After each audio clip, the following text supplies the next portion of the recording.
Hi friends, welcome to Sabina சமையல். இன்றைக்கி சென்னா வச்சு ஒரு மசாலா தாங்க செய்ய போகிறோம்.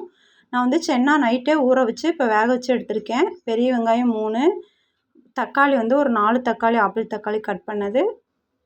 நான் முந்திரி வந்து ஒரு 50 கிராம் எடுத்திருக்கேன். இப்போ வாங்க நம்ம எப்படி பண்ணலான்னு பார்க்கலாம்.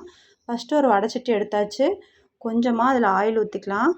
அதில் ஒரு கருவேப்பிலை இருந்துச்சு எண்ணெயில், அது உள்ளே விழுந்துச்சு. இப்போ பாருங்கள், நல்லா எண்ணெய் காஞ்சிருச்சு. காஞ்சோன்னா அந்த எடுத்துருக்க வெங்காயத்தை உள்ளே போட்டுக்கலாம். ஈஸியாக செஞ்சிடலாங்க, லேட் ஆகாது, டக்குன்னு செஞ்சிடலாம். ஆனால் டேஸ்ட்டு வேறு லெவலில் இருக்கும். இப்போ தக்காளி போட்டாச்சு. தக்காளி வெங்காயம் நல்லா வதங்கி வரட்டும். பாருங்கள், இந்த அளவு தக்காளி வெங்காயம் நல்லா வதங்கிருச்சு. இப்போ கொஞ்சமாக கஸ்தூரி மேத்தி எடுத்திருக்கேன், அது போட்டுக்கிறேங்க. கஸ்தூரி மேத்தி போட்டு இப்போ நல்லா இதில் கலந்து விட்டுக்கலாம். ரொம்பலாம் வதங்க வேண்டாம், ஓரளவுக்கு 1 நிமிஷம் மட்டும் வதங்கினா போதுங்க. பாருங்கள், இப்போ இந்த அளவு நல்லா வதங்கிருச்சு. இப்போ இது கூடயே வந்து ஒரு 50 கிராம் நான் சென்னா எடுத்து வச்சுருக்கேங்க. வேக வச்ச சென்னாவை இதோட சேர்த்துக்கலாம். இப்போ சேர்த்தி ஒன்று சேர நல்லா வதக்கி விட்டுக்கலாங்க. வதக்கிட்டு இப்போ நம்ம எடுத்து மிக்ஸி ஜாரில் மாற்றி இப்போ அரைச்சி ஒரு பேஸ்ட்டாக பண்ணிக்கலாம். இப்போ நான் மிக்ஸி ஜாரில் மாற்றிட்டேன். 50 கிராம் முந்திரி எடுத்திருக்கேன் இல்லைங்களா, அந்த முந்திரியை அதோடையே சேர்த்திக்கிறேன்.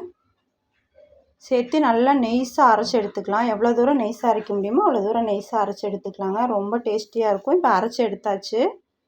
இப்போ நான் எடுத்திருக்க மசாலாத்தூள் வந்து சிக்கன் மசாலா 1½ டீஸ்பூன், கொஞ்சம் மஞ்சப்பொடி, குழம்பு மிளகா பொடி 1 டீஸ்பூன், மட்டன் மசாலா ஒரு 1½ டீஸ்பூன், மல்லிப்பொடி ஒரு 1 டீஸ்பூன், கரம் மசாலா 1 டீஸ்பூன் எடுத்திருக்கேங்க. இப்போ இது எல்லாத்தையுமே வந்து நம்ம மசாலா வந்து நான் சேர்க்கறதுக்கு எடுத்திருக்கேன். இது தாளிக்க சோம்பு ஒரு 1/2 டீஸ்பூன், 3 கிராம்பு, 3 பட்டை துண்டு, 3 ஏலக்காய், 1 பிரிஞ்சி இலை. பால் வந்து நல்லா காய்ச்சி ஆற வச்சு எடுத்திருக்கேன்.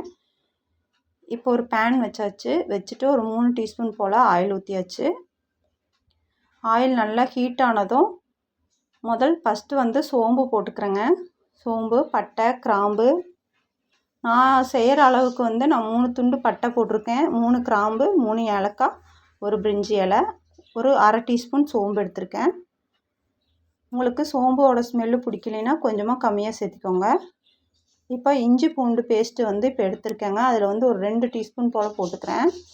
போட்டு இந்த எண்ணெயோடையே நல்லா மிக்சிங் ஆகி வர்ற மாதிரி வதக்கிக்கணும். பச்சை வாசம் போகிற அளவுக்கு நல்லா வதக்கிக்கணுங்க எண்ணெயோட. பாருங்கள், இந்த அளவு லோ ஃப்ளேமில் வச்சுக்கோங்க. வச்சுட்டு நல்லா வதக்கி விட்டுக்கணும். 1 நிமிஷம் நல்லா வதக்கிட்டு இப்போ நல்லா பாருங்கள், இந்த அளவு நல்லா வதக்கியாச்சு. நல்லா பாருங்கள், எண்ணெயோட திரிஞ்சு வருது பாருங்கள். அந்த அளவு நம்ம இஞ்சி பூண்டு வந்து இதோட நல்லா வதக்கிட்டோம்னா தான் நம்மளுக்கு அது அந்த ஃப்ளேவர் வந்து சூப்பராக கிடைக்கும். இப்போ வந்து எடுத்துருக்க அந்த மசாலாவை உள்ளே சேர்த்திக்கிறேன். எல்லா மசாலாவும் உள்ளே சேர்த்தியாச்சு. சேர்த்திட்டு அந்த எண்ணெயோடையே இது நல்லா ஒரு கலக்கி விட்டுக்கலாம். ஈஸியாக செஞ்சிடலாங்க. இது வந்து நான்கு, பூரி, புரோட்டா, சப்பாத்தி எல்லாத்துக்குமே சூப்பராக இருக்கும். நான் வந்து இன்றைக்கி சாஃப்டான சப்பாத்திக்கு தாங்க இந்த சென்னா கிரேவி செஞ்சுருக்கேன். இப்போ அது நல்லா இலக்குனதும் இப்போ நான் எடுத்து வேக வச்சுருக்கேன் இல்லைங்களா, தண்ணியோட அந்த சென்னாவை உள்ளே போட்டுக்கலாம். உள்ளே போட்டு நல்லா மிக்ஸ் பண்ணி விட்டு ஒரே ஒரு கொதி மட்டும் வரட்டுங்க. பாருங்கள், நல்லா மிக்ஸ் பண்ணி கொடுத்துக்கலாம்.